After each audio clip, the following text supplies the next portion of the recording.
많은 분들이 과거의 자신을 편을 못 들어줘요. 내가 옛날에 이랬던 거를 오히려 후회하거나 부족하게 여기거나. 근데 변호사의 시각에서 그때는 내가 그랬을 만한 이유들이 있어 이런 식으로 바라봐야지 오히려 아이러니하게 힘을 얻어요. 나는 왜 이 모양이냐라고 비난만 할수록 오히려 행동이 또 더 꼬여요. 근데 참 신기하게 내 입장에서는 그럴 수도 있었겠구나 이런 식으로 자기 마음의 변호사적인 측면을 계속 쌓아가다 보면은 그때서는 이제 두려움을 오히려 극복할 수 있는 힘이 저절로 생겨요. 책에 보면 감정일기를 쓰는 게 실제로 큰 도움이 된다라고 말씀을 해주고 계세요. 의존과 독립 사이에 밸런스를 못 잡고 있다. 내 마음에 나도 모르게 뭐가 있나? 이제 이런 것들을 진짜 적어보는 게 엄청나게 도움이 될 것 같은데 감정일기 이게 어느 정도로 효과적이고 또 어떻게 이걸 활용하면 좋을지 또 어떤 상황에 놓여 있는 분들이 이걸 활용하면 효과를 되게 잘 볼 수 있을지 한번 말씀 부탁드립니다. 이제 내 마음과 친해져야 된다라는 결론에 자꾸 이르는 건데 네. 뭐 어떻게 할 거냐 그 예. 방법적인 측면에서 가장 추천을 드리는 게 감정일기인 거죠. 그 네. 이유가 뭐냐면은 사람이 자기 마음이라는 게 여러 가지가 있거든요. 뭐 생각도 있고 감정도 있고. 근데 우리가 살면서 생각에 대한 고찰은 많이 이렇게 권유를 받아요. 어렸을 때부터 논리적으로 생각을 하고 일기를 쓰면은 그렇죠. 생각도 좀 써라. 그렇죠. 근데 감정에 대해서는 그렇게 중요하게 여기지를 않았던 것 같아요. 네. 교육도 그렇게 되고 오히려 감정은 좀 자기가 다스려야 되는 거고 절제해야 되는 거고 있는 그대로 여기면 안 될 것 같고 이런 느낌을 많이 받거든요. 네. 그래서 반대로 좀 안 중요하게 여겼던 감정이라는 거를 부각한 게 이제 감정일기인 거죠. 근데 감정일기를 어떻게 쓸 거냐라는 질문을 많이들 주시는데 그 질문을 주시는 분들일수록 감정일기를 쓰는데 어려움을 겪어요. 맞아요. 예. 왜냐하면 이미 뭔가 거창한 느낌을 받는 거예요. 뭔가 잘 써야 될 것 같고 내가 이렇게 써가지고 뭔가를 깨달아야 될 것 같고 내 마음을 잘 분석해야 될 것 같고 근데 쓰는 이유는 그런 것들이 아니에요. 그냥 쓰는 과정 자체가 제일 중요한 목적이에요. 정말 끄적이듯이 그냥 네, 쓰면 되잖아요. 그냥 저는 갈겨 써라 이런 표현을 하는데 갈겨 써라. 네, 막 갈겨 써라. 의식의 흐름대로 쓰는 네, 거죠. 네, 근데 네. 그렇게 쓰는 게 무슨 효과가 있냐? 우리는 이제 마음속에서 이미 감정들이 있고 한데 그거를 인식을 못 하거든요. 그냥 막 둥둥 떠다니고 아니면 아예 바라보지도 못하고.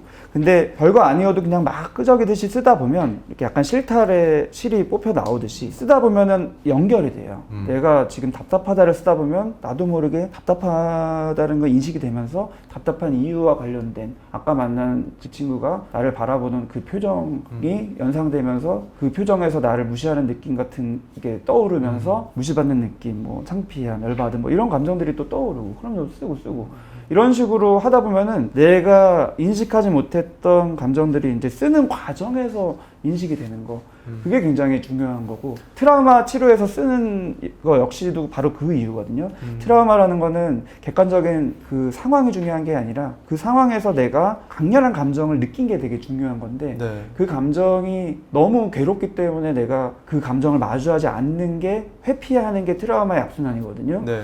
근데 그거를 마주하게 도와주는 게 직접 내 감정에 다가갈 수가 없기 때문에 그냥 쓰다 보면은 조금씩 다가가지는 거예요.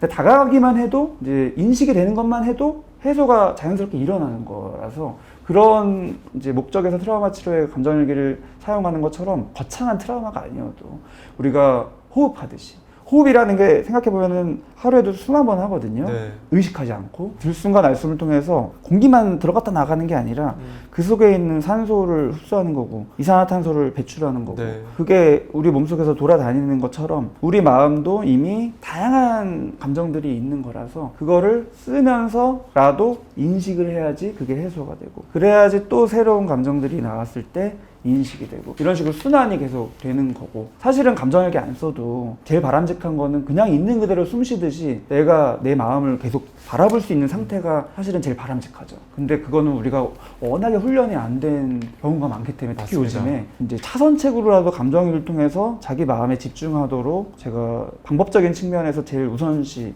권유 드리는 거예요. 네. 너무 공감이 되는 부분이 많습니다. 감정일기 관련해서 어릴 때부터 우리는 생각에 관한 교육은 많이 받았지만 감정에 관해서는 특별히 배운 게 없었고 특히나 오히려 감정은 잘 통제를 해야 될 대상 감정 컨트롤해라 뭐 이런 얘기만 들었을 뿐 이제 감정 일기도 왜 중요하냐면 일기를 제대로 써보신 분들이 성인들 중에 많이 없을 거예요. 요즘은 어떤지 모르겠습니다만은 원장님이나 저 어렸을 때 생각해보면 방학 때 일기 쓰면은 담임선생님이 참 잘했어요 도장 찍어주면서 검사하셨잖아요. 그러니까요. 그러니까 일기는 어떻게 보면 내 감정을 쓰는 가장 프라이빗한 그건데 다 검사를 받아요. 심지어 되게 좋은 내용이 있으면 학급 친구들에게 낭독해 주십니다. 맞아요. 예. 아 누구 아무개가 너무 좋은 내용을 써서 잘 들어봐 얘들아 하면서 읽어주세요. 그러면 본능적으로 일기에 좀 더 뭔가 공익적이고 네, 예, 어렸을 거창한, 훌륭한. 때 거창하고 뭔가 모범이 될 만한 뭐 이런 식으로 이거 자체가 이제 어릴 때부터 유일한 통로였던 일기조차 감정을 표현할 수단이 이제 없어진 거예요. 일기는 아닌 거죠 이제. 그리고 오히려 부정적인 감정들, 뭐 친구나 이런 부분들에 대해서 경험한 것도 이제 진솔하게 썼다가는 선생님의 피드백이 또 오죠. 맞아. 친구를 미워하면 안 되고 뭐 맞아요. 이런 식으로 오면은 네. 아 이게 거기서 이제 걸리는 게 습관이 되는 거죠. 실제로 저도 많이 이제 내담자분들을 통해서 듣는 게 뭐냐면은 초등학교 때 뭐 그렇게 쓰다가 중학교 때 진짜 숙제가 아닌데도 자기가 마음에 집중하고 싶어서 썼는데 거기에 한참 이제 자기 마음이 스트레스 받고 엄마에 대해서 안 좋은 마음이 들어서 맞아요. 엄마 흉을 썼는데 엄마가 이제 본 거죠. 그러고 나서 이제 혼을 내는 거예요. 그 이후로는 일기를 한 번도 안 썼대요. 아. 근데 실제로 감정일기 쓸 때도 그런 비밀 보장이라는 게 굉장히 중요합니다. 제가 상담을 할 때도 제일 중요한 그 원칙이 비밀 보장 원칙이거든요. 여기서 말한 내용이 누설되지 않는다. 아무리 친한 사이 가족이 와도 이게 누설되지 않는다. 라는 철저한 그 원칙이 있어야지만 자기 얘기를 할 수 있는 게 당연한 거거든요. 그래서 감정일기를 쓸 때도 누설되지 않게끔 자기가 장치를 마련하는 거, 뭐 잠새를 걸든지 아니면 온라인에다가 비밀번호를 걸든지 해서 하는 게 굉장히 중요한 툴이고요. 또 한 가지의 어려움은 뭐냐면 자기가 썼는데 별로야. 그래서 되게 놀라는 경우들이 많아요. 내가 그래 한번 내 마음을 써보자. 그렇게 막 훌륭하진 않을 수도 있어 라는 각오를 어느 정도 하고 했는데도 되게 별로. 되게 별로예요. 아, 막 쓰레기 같아. 예, 막 예. 이런 얘기들이 막 쓰여지면 놀라요. 그래서 또 이제 마음문을 닫게 되는 경우들이 많습니다. 괴롭거든요. 자기가 기대하는 거는 그런 감정이 아니라서. 근데 참 신기하게도 괴로워도 별로여도 그런 감정들을 있는 그대로 쓰고 마주하다 보면 참 신기하게 그거와는 또 다른 자기가 기대하던 그런 좋은 쪽의 감정들도 발견이 돼요. 근데 편식을 하려고 하다 보면 아예 시작이 안 돼요. 사람의 마음은 굉장히 무궁무진하고 감정도 다양하다라는 것을 꼭 염두에 두고 좀 별로여도 계속 마주하는 연습을 했으면 좋겠다라는 얘기를 저는 많이 드립니다. 트라우마를 보통 괴로우니까 이거를 이렇게 봉인해 놓고 이거 얘기하지 마 나한테 트라우마야. 네. 그리고 또 뭐 그게 연상되는 어떤 뭐 사물이나 어떤 사람이나를 피하게 되고. 그렇죠. 그렇게 예. 확장이 되죠. 예, 그렇게 되면 계속 외면하는 거잖아요. 맞아요. 근데 감정은 물과 같아서 예를 들어서 굉장히 혼탁한 물이 있더라도 작은 물꼬라도 이렇게 터야 맞아요. 예, 흘러가야 이제 정화작용이 되면서 조금씩 이제 맑은 물로 되어 갈 수가 있는 건데 그거 자체를 안 하고 그냥 탁 밀봉해 버려서 저쪽에 두면 이 물은 계속 점점 시간이 지날수록 더 썩을 거잖아요. 맞아요. 네, 저는 정화라는 표현만 했지만 해주신 비유가 딱 맞고요. 네. 저도 너무 들으면서 공감이 그거야. 네네네. 내가 그 얘기를 하려고 그랬어. 이런 네네. 생각이 지금 들어서 저도 30대 때 직장 생활하면서 이런 느낌을 받았던 시기가 꽤 길었는데요. 뭔가 할 일은 산더미처럼 쌓였고 뭐 해야 되는데 머릿속에 안개가 낀 것처럼 무기력하고 이런 느낌을 호소하는 분들도 많으실 것 같아요. 이런 상태에서 벗어나기 위해서 어떤 방법을 시도해 보면 좋을까요? 지금까지 드린 말씀은 감정에 대한 말씀이지만 네. 안개가 낀 것 같고 뭔가 집중이 안 되고 이런 거는 생각에 관련된 부분이잖아요. 네, 네, 근데 네. 이게 연결이 돼 있어요. 감정하고. 예, 그래서 흔한 경우에 집중이 안 된다, 뭔가 뿌옇다, 그거는 생각의 문제가 아니라 감정의 문제인 경우가 많습니다. 왜 그러냐면 우리가 흔하게 트라우마도 그렇고 굉장히 큰 충격적인 감정을 경험하는 상황이 되면은 우리는 그 감정을 못 느껴요. 그냥 멍해집니다. 그 이유는 멍해짐으로써 내가 지금 느낄 수 있는 엄청난 감정을 이제 가리는 벽을 치는 효과가 있는 거거든요. 역시 자정작용이죠. 네. 자기가 그거를 감당 못할 거는 미리 보호하는 그런 자정작용 같은 벽 치는 게 멍해지는 경우들이 되게 많아요. 그렇군요. 그래서 요즘에 특히 내가 멍하다, 뭔가 집중이 안 된다 이런 분들은 내가 왜 집중을 못하지 이런 식으로 역시 자기를 자꾸 채찍질하면서 집중 이러는 게 아니라 내가 지금 감당하기 힘든 감정적인 괴로움이 있나 보다. 그 감정이 뭘까를 관심을 가지고 이제 마주하는 거죠. 네. 아까 설명드린 대로 감정일기를 써도 좋고 그렇죠. 포커스를 집중이라는 생각에 맞추지 말고 감정이라는 내 마음에 맞추면 내가 외면할 수밖에 없을 정도로 괴로웠던, 피하고 싶었던 수치심일 수도 있고요. 아니면 뭐 공포일 수도 있고 불안일 수도 있고 이런 좀 괴로운 감정들이 있을 거예요. 그거를 이제 마주하다 보면은 괴롭지만 이득은 자기 자신과 가까워지는 거죠.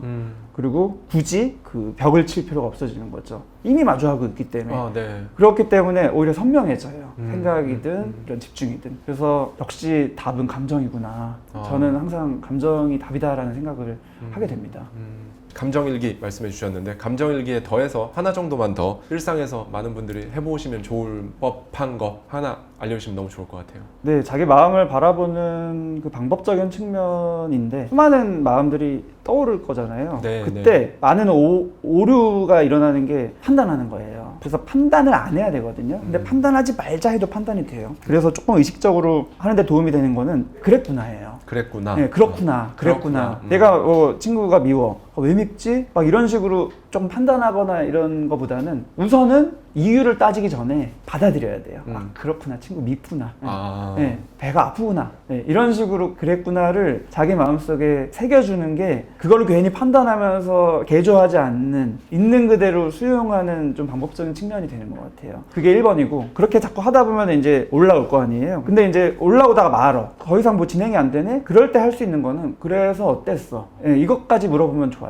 내 마음이 예를 들어서 친구가 미워. 그렇구나. 그다음에 끊겨요. 근데 친구가 미워서 어땠어? 친구가 미운 내가 되게 쪼잔하고 싫었어. 이런 식으로 그 감정과 관련된 또 감정으로 넘어갈 수가 있는 거죠. 그렇죠. 그랬구나. 그다음에 그래서 어땠어? 이런 식으로 자기 감정에 포커스를 맞춘 질문들을 스스로에게 계속 주는 거. 이거는 감정일기를 쓸 때도 도움이 되고요. 굳이 그렇게 안 해도 항상 마음속에서 숨쉬듯이 일어나는 내 감정에 집중하는 방법이 되는 것 같아요. 이런 부분 많이 궁금하실 거예요. 내가 내 편이 된다는 게 내가 먼저 나의 편이 되려면 그럼 어떻게 해야 되지? 라는 이제 부분들이 있을 텐데 책에 또 정말 제가 좋은 표현이다 라고 생각이 또 들었던 게 나의 부족함을 비난하며 구석으로 몰아붙이는 검사가 아니라 그리고 또 높은 기준으로 나의 잘잘못을 막 따지는 판사도 아니고 나 자신의 편이 되어주는 내가 나의 변호사가 좀 되어야 한다라는 말이 너무나 인상 깊었거든요. 너무 공감되었고요. 그게 사실은 제가 드리고 싶은 말씀의 핵심적인 부분이긴 한데 네. 또 한편으로는 이런 얘기를 들으실 때 우려하시는 분들이 또 많아요. 변호사라는 거는 좀 치우친 거 아니냐. 자기를 객관적으로 이해하고 잘못된 것도 알고 고치고 해야지. 무조건 이렇게 편들어주는 거는 그 사람이 너무 자신만만하거나 너무 거만해지거나 그러지 않을까? 이런 우려가 생길 수 있거든요. 근데 꼭 드리고 싶은 말씀은 진짜 그런 위험성이 있는 분들은요, 자기 자신한테만 너무 집중하고 자기는 다 맞고 이렇게 생각하시는 분들은 이런 얘기를 안 들어요. 그러니까 이런 방송도 안 보고요, 이런 책도 안 봐요. 공감합니다. 네. 예. 심리에 관심이 있다라는 분 자체가 이미 자기 객관화는 충분히 하고 있는 거고, 오히려 너무 좀 지나칠 정도로 자기를 높은 기준으로 바라봐서 내가 뭐 고칠 건 없나? 내가 뭐 잘못한 건 없나? 내 마음에서 잘못된 건 없나? 이런 식으로 바라보는 관점이 있는 경우들이 많아서 저는 자신 있게 마음껏 충분히 자기 마음의 변호사가 되어도 된다라고 이야기를 드리는 거고요. 실제로 내담자분들과 상담을 할 때도 뭐 엄청난 걸 하는 게 아니라 딱 그 역할을 하는 거예요, 변호사. 그 사람 입장에서는 그게 무슨 생각이든 무슨 감정이든 심지어 어떤 행동이든 간에 그 행동이 법적으로 윤리적으로 문제가 있다 치더라도 네. 그 사람 입장에서는 그럴 만한 사정과 이유와 감정과 생각들이 경험들이 있는 거거든요. 네. 그러면은 그런 부분들을 쫙 들어주고 아 그럴 수 있겠다, 그런 식의 흐름들을 같이 이렇게 맞춰서 가다 보면은 무슨 일이 일어나냐면은 자기 마음과 가까워지고요. 나는 왜 이 모양이냐라고 비난만 할수록 오히려 행동이 또 더 꼬여요. 그렇게 바람직하지 않은 행동을 더 해요. 근데 참 신기하게 내 입장에서는 그럴 수도 있었겠구나. 그러네. 이런 식으로 자기 마음의 변호사적인 측면을 계속 쌓아가다 보면은 그 행동적으로 바람직하지 않았던 부분들이 오히려 이제 바람직해져요. 되게 아이러니합니다. 네. 이거를 내가 바꾸려고 하고 계속 채찍질하고 아니야 하고 부정하고 하면은 그 과정에서 내 감정이 더 상하거든요. 아까 말씀드린 2차 데미지가 더 생겨요. 네, 자괴감이 네, 들고 네. 그러면 사람의 행동은 생각으로 하는 게 아니에요. 무의식적으로 하기 때문에 어차피 나는 이 모양 이 꼴인 거 그냥 막 해요. 네. 그리고 내 마음을 이제 같이 한번 살펴보면서 아 내가 그럴 만한 이유가 있어 이런 식으로 내 편이 되는 느낌을 자꾸 가져가다 보면 되게 소중하게 여겨져요. 그래서 행동을 할 때 오히려 절제력이 생기고 더 결과적으로는 바람직한 행동을 유발하게 됩니다. 되게 아이러니한 거예요. 진짜 그냥 얼핏 들으면 아이러니하다고 생각하실 수 있지만 정말 너무 좋은 말씀을 해주신 게 내 스스로의 변호사가 되라라고 하면 어떻게 보면 나만 위하고 뭐 독선적으로 행동하고 생각하고 할 것 같지만 제가 생각하기에 굉장히 독선적이고 이기적이고 이런 사람들은 속에서 나를 변호하는 게 아니라 그런 사람들일수록 자기 자신을 제대로 알지 못하고 그러니까 자기 자신을 스스로 어떻게 보면 속이고 있거나 그쵸. 학대하고 있거나 약간 그런 사람들이 오히려 그럴 거라고 저는 여겨지고요. 네 맞아요. 그게 또 역시 아이러니한 부분이어서 네. 그 항상 정반합처럼 네. 겉으로도 보이는 행동은 그 이면에 있는 것과는 반대로 움직이는 경우들이 많거든요. 네. 그래서 진짜로 자기 편이 되고 자기 마음의 변호사가 되는 분들은 우선은 감정이 편해지기 때문에 힘을 그렇게 억지로 주지 않아요. 지나치게 괴로울 정도로 다른 사람을 이렇게 힘들게 하지도 않고요. 다른 사람이 무슨 의견을 내도 막 아니라고 막 부정하거나 그러지 않고 적당히 들어줄 수 있고요. 그래서 자연스러운 관계가 될 수 있죠. 근데 오히려 지나치게 자기 마음에 벽을 세우고 나리선 분들은 조금만 내가 선을 넘거나 내 주장을 하거나 자기 마음에 불편함이 생기면 반대로 이제 힘을 막 줘서 꺾으려고 하죠. 예, 그런 게 아마 인간관계에서 많이 경험을 해보셨을 거예요. 네. 그렇기 때문에 아 사람 마음이 그렇게 억지로 해서 움직여지는 게 아니구나라는 거를 경험적으로 나중에 알게 되죠. 근데 이런 얘기들을 그 이유를 좀 보이지 않는 것 같았지만 보이지 않는 손에 의해서 움직이던 그런 부분들을 좀 알려드리고 싶어서 결론은 자기 마음의 변호사다 이런 얘기를 자꾸 드리고 싶은 거예요. 네. 부모나 형제 또는 정말 가까운 지인들, 친구들에 대한 원망과 미움 때문에 힘들어하는 사람들이 많잖아요. 나는 속이 좁은가? 나는 참 못났다. 이런 생각을 하다니 우리 가족한테 또는 나의 제일 친한 친구한테 사실 이렇게 하는 것 자체가 사람의 감정은 생각보다 별로다라는 걸 인정하고 그거를 좀 정면으로 마주하는 거. 두려움을 마주한다는 게 말은 쉬울 것 같은데 그 과정 자체가 너무 어렵게 느껴지고 괴로운데 어떻게 해야 되죠? 라는 분들이 많으실 것 같아요. 두려움은 두려운 거예요. 근데 두렵지만 마주하라는 게 막 부딪히고 헤쳐나가고 이런 식으로 표현드리는 게 아니라 살살 마주해라 이런 느낌이거든요.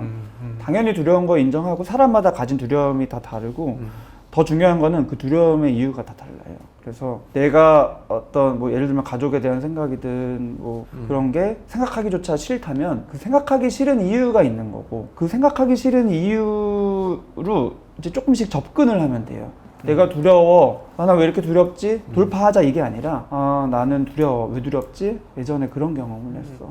그때 진짜 무서웠어. 지금 생각하면은 지금 어른이 된 입장에서는 별로 안 무서울 수도 있을 것 같은데 그때는 너무 큰 느낌이었어. 그리고 그 느낌이 지금도 남아있나 봐. 이런 식으로 접근을 하면은 두려움이라는 그 감정에 압도돼서 쳐다보기도 싫은 느낌이 좀 줄어요. 그러면 쳐다는 볼 수 있게 되고 네. 그 다음에 한 발자국 또 나갈 수 있게 되고 그 다음에는 조금씩 이제 자기 주장도 할 수 있게 되고 이런 식으로 한 단계 한 단계 변화가 되게 되거든요. 그래서 무조건 무대뽀로 그냥 돌파해라가 아니라 그 감정과 관계된 경험들을 하나씩 살펴봐야 되는데 여기서 또 걸림돌이 뭐냐면 많은 분들이 또 거기서 자기의 변호사가 못 돼요. 그래서 그때 내가 왜 거기서 무섭다고 도망쳤을까? 왜 무섭다고 그렇게 위축됐을까? 나는 왜 이렇게 용기가 없었을까? 지금까지도 그러니까 용기가 없네. 이런 식으로 이제 계속 검사하고 판사하고 이러는 거거든요. 그러면은 감정에 못 다가가요. 왜냐면은 싫으니까. 그 감정을 가진 내가 싫으니까. 하지만 그런 게 아니라 변호사. 아, 그 당시에 내가 어렸고 그 나이에는 그럴 수밖에 없어. 그런 상황일 수밖에 없어. 그래서 내가 어떻게 할 수가 없는 거였어. 이런 입장에서 철저히 내 편이 돼서 그 기억들을 살펴보다 보면은 두려워하는 나를 막 비난하거나 그런 마음이 드는 게 아니라요. 되게 안쓰럽다.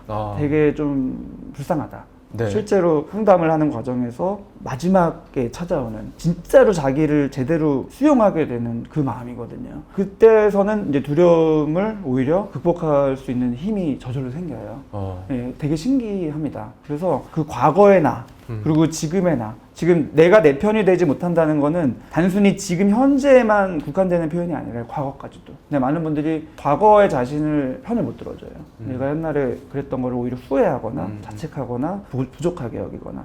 근데 최대한 그 입장에서는 어쩔 수가 없는 거야. 내가 다시 그 시간에 돌아가도 또 그랬을 거야. 네. 그거는 내가 어떻게 할 수 있는 부분이 아니었어라는 거를 인정하는 게 오히려 감정에 대해서 진솔한 거고, 그렇게 됐었을 때 과거의 자기에 대해서도 자기 편이 되어줄 수 있는 거고, 그랬을 때 지금 현재에 대해서도 내가 내 감정을 들여다보고 마주하는 것에 자신감이 생겨요. 이게 다 연결이 되어 있습니다. 네. 네. 그래서 과거를 연상시키는 그런 부정적인 기억이나 감정들도 역시 똑같이 그냥 마주하는 거죠.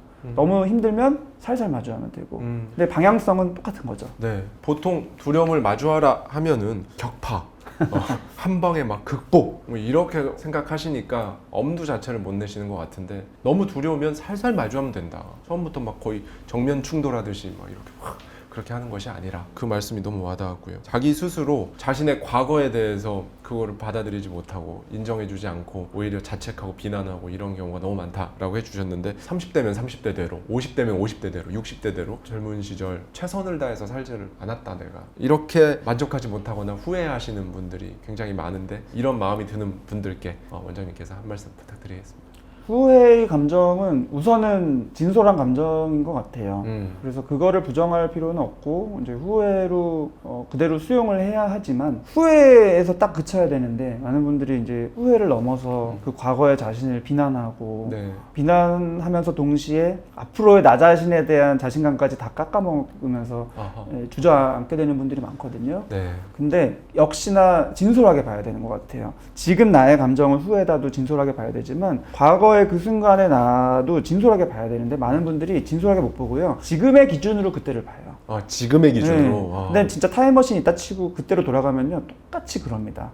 그거는 그 시절의 나의 생각과 감정, 그 다음에 내 경험치들이 있기 때문에 그런 행동들을 한 거라서, 그거를 지금의 기준으로 바라봐서, 지금의 기준은 사실은 그 이후에 많은 경험이 또 쌓였으니까 높은 기준으로 바라보는 거거든요. 그렇죠. 네. 그 시절의 기준으로 보면서 그래, 그랬을 수 있어, 그때는 그럴만해, 나 나름대로의 그런 생각도 있었고, 분명히 생각이 있었거든요. 쓸데없이 막 한 게 아닙니다. 근데 많은 분들이 지금의 기준으로 그때를 보면은 되게 쓸데없이 시간 보낸 것 같고, 막 낭비한 것 같고, 막 산 것 같고, 이런 식으로 판단을 해요. 그거는 검사의 시각이죠. 네, 그렇죠. 변호사의 시각에서 그때는 내가 그랬을 만한 이유들이 있어, 이런 식으로 바라봐야지 오히려 아이러니하게 힘을 얻어요. 그랬구나. 그럼 지금도 내가 나름의 생각과 감정들이 있고 판단 기준들이 있는 거구나. 이런 관점에서 내 마음을 가까이 하면서 이제 앞으로 나아갈 수 있는 거거든요. 그때 이제 갭이 그때부터 생기면은 지금도 갭을 가지고 또 이제 앞으로 계속 사는 거예요. 그렇죠. 이런 악순환을 겪는 분들이 굉장히 많습니다. 네. 그래서 결론은 똑같아요. 변호사가 되라. 지금 내 마음에도 변호사가 되고, 과거의 내 마음에도 변호사가 되고, 절대로 그 과정에 있어서 우려하지 않으셔도 됩니다.